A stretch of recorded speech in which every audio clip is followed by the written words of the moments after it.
about 30 years back in Kenya.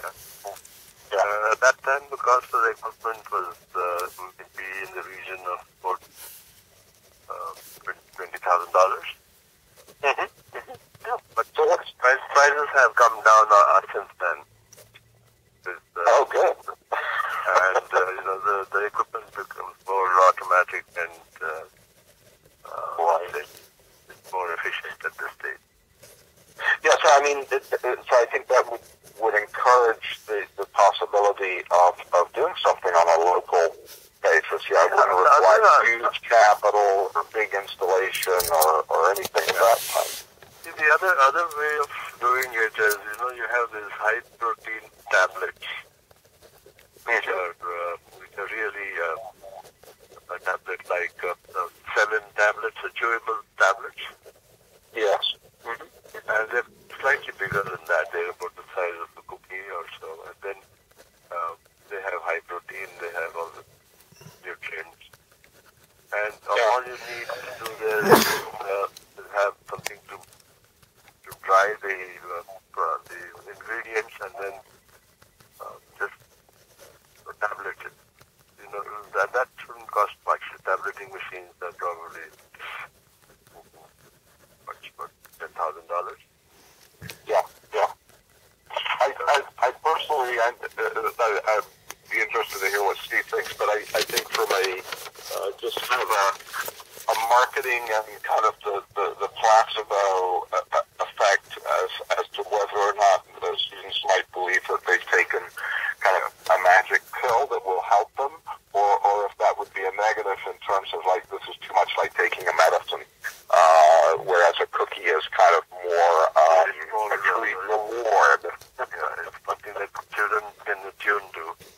Well, it depends on your audience. I think you're absolutely right. Let's look at all options. In fact, you can say you get your choice of what to take, and it would be interesting to experiment. You might actually get more learning results using the same amount of protein if it is in a magic tablet rather than a cookie reward. So I think what you would do is you match the delivery style to the teacher. In other words, some teachers might be that nourishing type, and they don't want to. And there is this thing against, well, it looks like medicine, so therefore we need to get permission of the parents. If it's just a cookie, come on, So I think the idea here is just to lay out. Let's look at all options, and low cost is always a good way to start. And then eventually you could add the more appealing cookie, which might be a bit more labor intensive. The other thing could be we could do contract packing. I mean, we could do a contract of them to do it for us. Yeah. Then the danger there is that they might take over and everything. Right. Although, Steve, do you see by going through the schools and the teachers that this would be a distribution channel that you would control, if not own? To Vivek's point, if which might be the most efficient way, is to have someone produce the product to our specifications, and they would have all the packaging equipment and so forth, so it would be probably a lot easier to execute. But then the concern is that suddenly they come out with their own version, and if they're the producer, they obviously have some competitive advantages in the production process.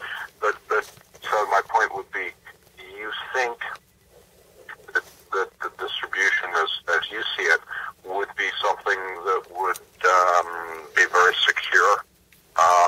That you would get some approval or permission, authorization that would keep the product specific to your sources.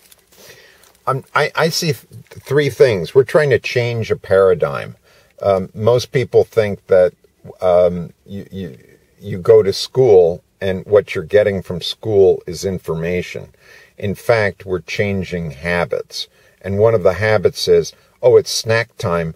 I'm going to find a healthy snack is now the paradigm. And I'm going to get some water because I know that I need to replenish myself, not when I'm thirsty, but on a regular basis. I drink every hour, not I drink when I'm thirsty. Apparently, when you're thirsty, your body is actually in deprivation. You're dehydrated. So, So I think what we're saying is yes, there would be the ideal thing is just to look at everything in 100-year scale. Most products, or certainly most books, have gone into public domain within 100 years.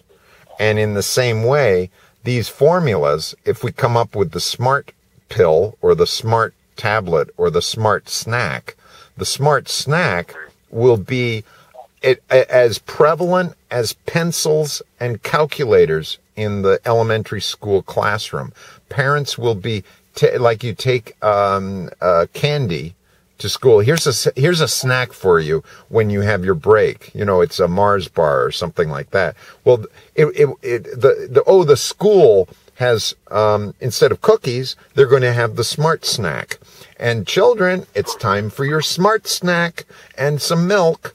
And so it's like this programming that eventually, and then it's a generic name. It's not Kleenex, because the original Kleenex, everybody says, oh, go get a Kleenex. It's probably not made by Kleenex. The ultimate victory in this idea would be that someone else has taken it over, and there's a generic out there, and there's a formula that any parent can make themselves if they don't want to use, because it's been published. But I mean, that happens over time. In the near term, I see the value that you're talking about, Noel, of controlling or, saying this is the standard, that you have to have at least, 2 grams of protein. You can't just put 1/10 of a gram of protein in and claim it's a protein snack. Yeah, I mean, I think there are a couple